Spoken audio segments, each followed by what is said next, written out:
Boo! Oh, come on, guys, it's me, Jesus. I know you may be a little confused because I look like a, well, female. It's only because I noticed that men seem to like more the women than they like the other men. I don't really understand why, since the men are so much more attractive, but whatever, here I am. The reason I want to talk to you today is because I'm sick of you bashing me. I do understand your frustration. I mean, 1 in every 3 women will scream my name instead of yours during fun sexy times. You're totally pawn. But give me a break, guys. I had a rough life. First of all, none of the creation is attributed to me. And seriously, I would have done a much better job at creating the world than he is said to have done. At least I would have said I created the sun before I made the earth. I would have talked a little about the universe and natural phenomena like thunderstorm and earthquakes. You know, to keep you sick motherfuckers from burning so-called witches over this kind of shit. Or maybe I wouldn't have created natural disasters to begin with.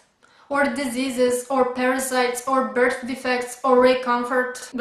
Bleh. Really now, if I was human, I would think that the creator of this world must be pretty fucking stupid for God. And one could say that all this happened because of the original sin. Bullshit. Daddy is supposed to be omniscient, so when he created the humans, he knew how they're gonna roll. So I think it's a bit messed up when you already knew what's gonna happen to go all apeshit and kill everybody by flooding the earth. And you know what else I wouldn't have done? Write all that shit about homosexuality being an abomination. Bullshit! How can it be an abomination? Men are hot! By the way, when you Christians quote all that nasty anti-gay stuff, you forget to mention about other passages that show some sexy man-on-man action. For instance, 1 Samuel 18. And it came to pass. No, wait, this is not working. I told you, men are so much sexier than women. I need a sexy man voice to recite this properly. And some music. See? That's much better. Now go. And it came to pass, when he had made an end to speaking unto Saul, that the soul of Jonathan was knit with the soul of David, and Jonathan loved him as his own soul. And Saul took him that day, and would let him go no more home to his father's house.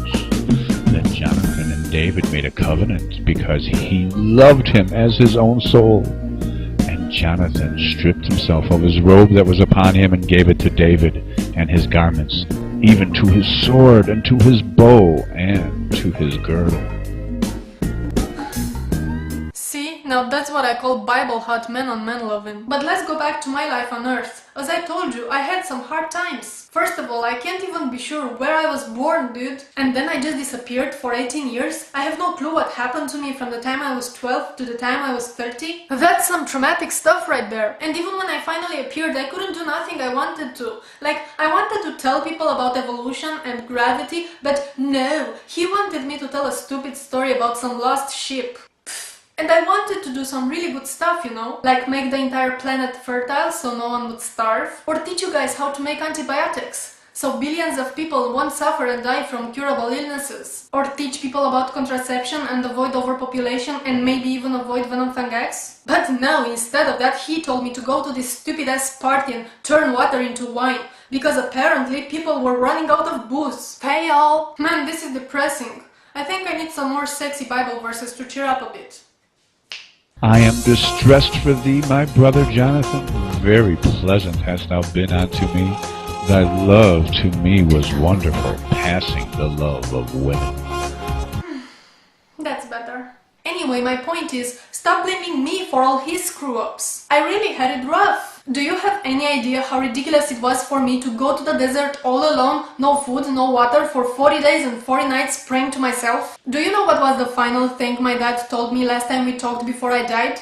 He told me, "Have a nice weekend, son." Have a nice weekend? Now that's some messed up dark humor. For fuck's sake, I was gonna be crucified that weekend. Anyway, that's all I have for today. But as a final thought, doesn't anything sound so goddamn appealing when spoken by a sexy man voice? Seriously, even the most horrid, terrible things that Dad ever came up with sound so damn good. Just listen to this. And all flesh died that moved upon the earth, both of fowl and of cattle and of beast, and of every creeping thing that creepeth on the earth, and every man. And every living substance was destroyed which was upon the face of the ground, both man and cattle, and the creeping things, and the fowl of the heaven, and they were destroyed from the earth. Hasta la pasta! Think rational. Whatever you got, put Put some marinara sauce on it, baby.